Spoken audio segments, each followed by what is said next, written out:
To the south of the United States lies the Republic of Mexico. In recent years, many Americans have discovered that it's a delightful vacation land.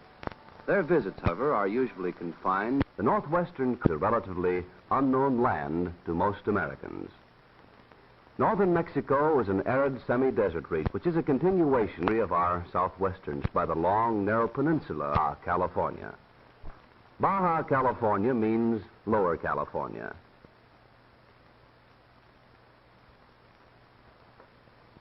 It is well named, since actually an extension of the mountain ranges of our own California.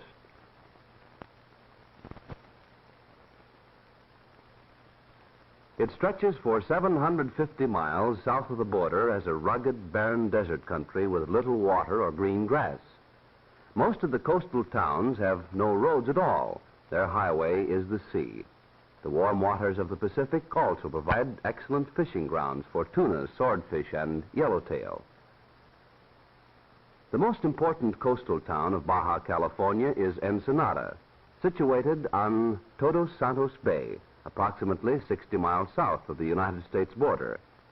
Ensenada is the metropolitan center for a large agricultural community, as well as the government administrative center for Baja California. The principal industrial establishment is the fish cannery on the waterfront. Fish for the cannery are supplied by the deep-sea fishing fleet, which makes the broad bay its home. American fishing boats also use this port as a base of operation. Mingled among the fishing boats are yachts, which belong to American visitors. The tourist trade is a major industry in Ensenada. Many tourists drive down to Ensenada from San Diego over a good highway, attracted by the foreign atmosphere and the smart shops which offer beautiful hand-woven wool blankets and fine Mexican silverwork.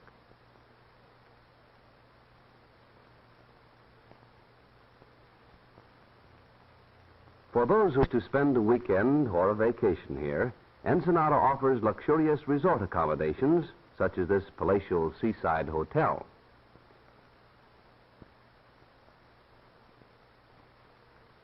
South of Ensenada are the mountains, waterless, rocky, and barren. Many of these mountains are rich in mineral deposits, including gold, silver, and copper, but the absence of water and the lack of transportation has prevented any extensive mining.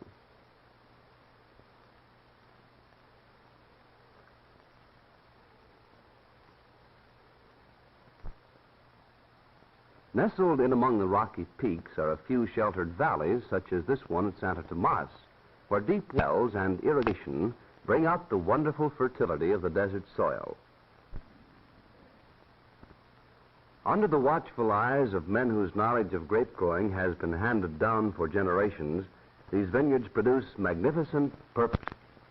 From these grapes are made fine wines, which are famous throughout Mexico and the United States. 350 miles south of the American border is Turtle Bay. Here in the little town of San Bartolomeo is located a lobster and abalone cannery. Lobsters are caught in wooden traps set in the little coves along the rocky coast. These lobsters, which are really a type of crayfish, are found along the entire coast of Baja California. Abalone fishermen find the large shellfish clinging to the rocks on the bottom of the bay. They're gathered by divers equipped with modern diving suits of rubber, fitted with a heavy metal helmet.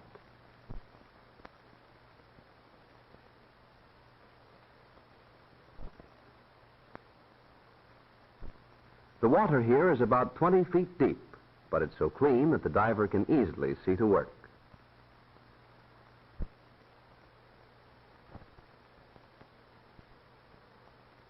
He is supplied with air through hoses that connect his helmet to a motor-driven air pump.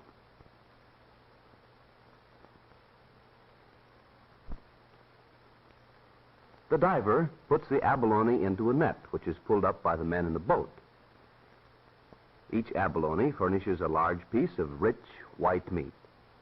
The insides of the shells are a beautiful iridescent color. 150 miles below Turtle Bay is the great harbor of Magdalena Bay. This is reputed to be the finest natural harbor on the Pacific coast, but the lack of fresh water has prevented its commercial development. In fact, the single community on the bay is a tiny settlement on the eastern shore.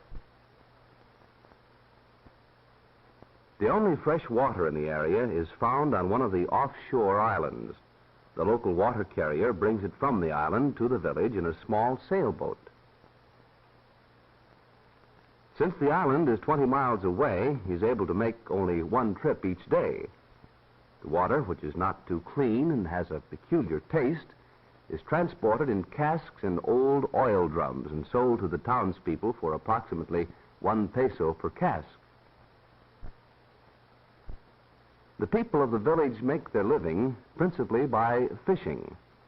The waters of Magdalena Bay are a famous commercial fishing ground, but the local fishermen usually fish from small boats or hand lines and catch only enough for themselves. Any fish which they do not need for themselves are dried and taken down the coast to be sold. Their homes are little wooden huts built on the beach, close to the water, without any of the conveniences which we consider as necessary. Because fresh water is so limited and expensive, the laundry is usually done with salt water, sometimes in wooden tubs and sometimes directly in the ocean. Lumber also is scarce, and the houses are built largely from driftwood and planks salvaged from shipwrecked vessels. Between fishing trips, there's little to do, and the men spend many pleasant hours sitting in the warm sun playing dominoes, which is one of the most popular games in Mexico. Even in such a small village, the school is an important place. It's just a one-room schoolhouse, and all grades have the same teacher.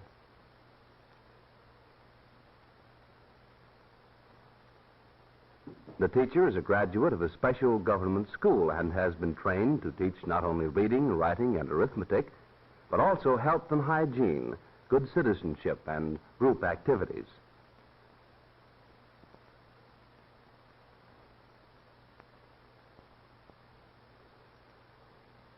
During the morning recess, the whole school chooses up sides and plays baseball.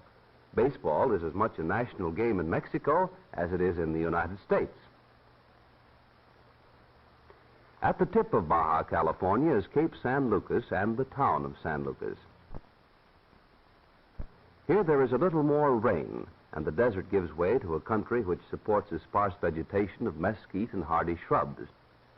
Most of the rain falls during the late summer and early fall.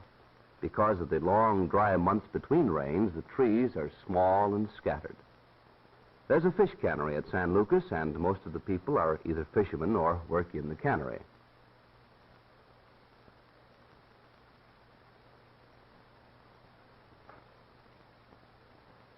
The post office is combined with the telegraph station. And here, the postmistress, who operates them both, also maintains a government weather station in the attractive garden behind her home.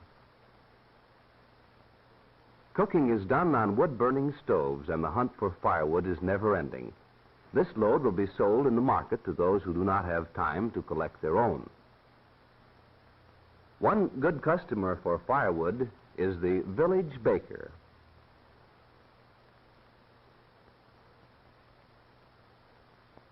The little sweet cakes which he's making in his outdoor oven will be offered for sale in the general store.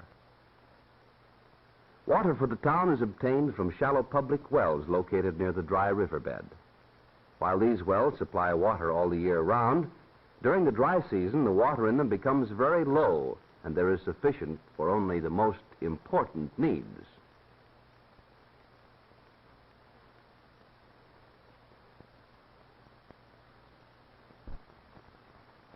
At San Lucas, automobiles again make their reappearance. This old car is used to bring vegetables into town from the nearby farming community of San Jose. The townspeople are trading dried fish to the farmers in exchange for the vegetables.